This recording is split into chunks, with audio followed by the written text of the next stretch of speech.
we're in a bottoming period for Bitcoin. Now, we do have to be careful. We've seen a nice base develop here. And as many of you might remember from our Tesla call in the day, I said, the base, whenever you have a very long base, and in the case of Tesla, it was 5 years, but whenever you have a very long base, something big is going to happen, because that's the bull and the bears dueling each other. In the case of Tesla, our bet was we'd have a big upside breakout, and we did. In the case of Bitcoin, we would expect the same. The base is not nearly as long, and a lot of the on-chain analytics are supporting that point of view.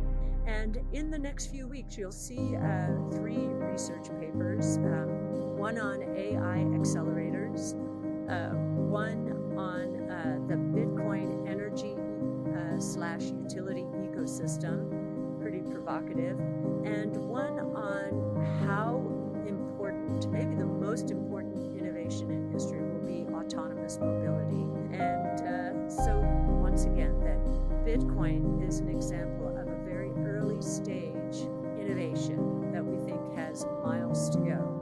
And so this down round is in the early stages of early stage growth. The volatility is normal. But then again, when you look back historically, that volatility, which feels so awful at the time, turns into, looks like a blip if you look backwards. And we think that's a case with truly disruptive innovation around which we have revolved our strategies, as opposed to the FANGs, which are being disrupted. That's a completely different story, completely different. Now, we may share some of the cyclical fallout from advertising, and I think we're going to separate the wheat from the chaff here in terms of truly disruptive innovation versus those being disrupted. And the other thing I'd like to say about markets is, and many people don't have this perspective, but we remember 08-09 because people were losing their homes, and it was tragic. But if you looked at stocks and bonds in the 08-09 period, what we saw was, in terms of wealth destruction, using both stocks and bonds, 7.5% back then, because bonds held up. This time around, bonds have not held up. We've had the worst bond markets since, I've mentioned this before, you have to go back into the 1700s to see year-to-date performance worse than this.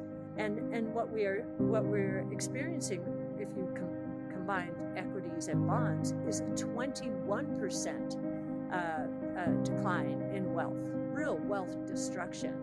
And if you look at some of the surveys, University of Michigan's survey, and you separate high-income earners from low-income earners, high-income earners' sentiment is lower than the low-income earners, even though the food and energy price hits have been much more severe when it comes to the low-income. Other markets, commodity prices I just gave you, is there any place to hide? I mentioned swaps being something we have in mind here.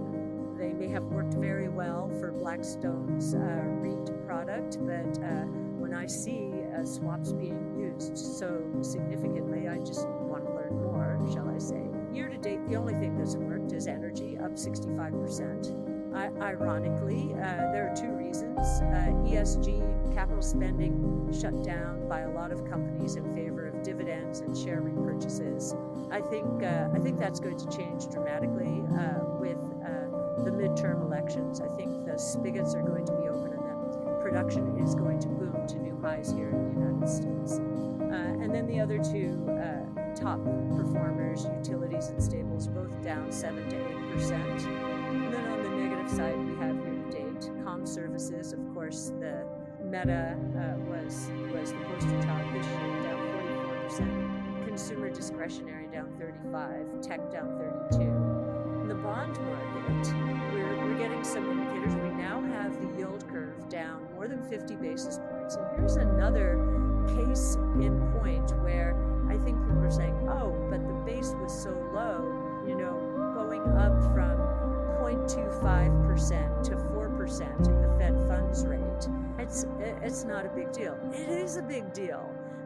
in economics, activity is determined at the margin. You take a price up that dramatically, or a cost up that dramatically, 16-fold, there are going to be serious ramifications, and we think they're upon us. And advertising is the first category that businesses cut, and it's being demolished. So the markets are speaking quite loudly here. That 53 basis points on a 4% interest rates is a lot different from 50 basis points on 15%, which is what we saw in the early 80s, which is the last time we saw an inverted yield curve, this inverted. I think what's throwing people are spreads. So spreads, the difference between high yield bond yields and the treasury yields. They're moving up, but they're not skyrocketing. And I think a big part of that is energy bonds, and energy is a big user of debt because prices are still pretty elevated, and these companies are making tons of money. That their spreads are very narrow, and they're holding the broad-based aggregates down. So we think if you look beyond, or if you look at spreads beyond energy, you'll see some pretty significant gapping out, and that's a sign that there's some duress out there.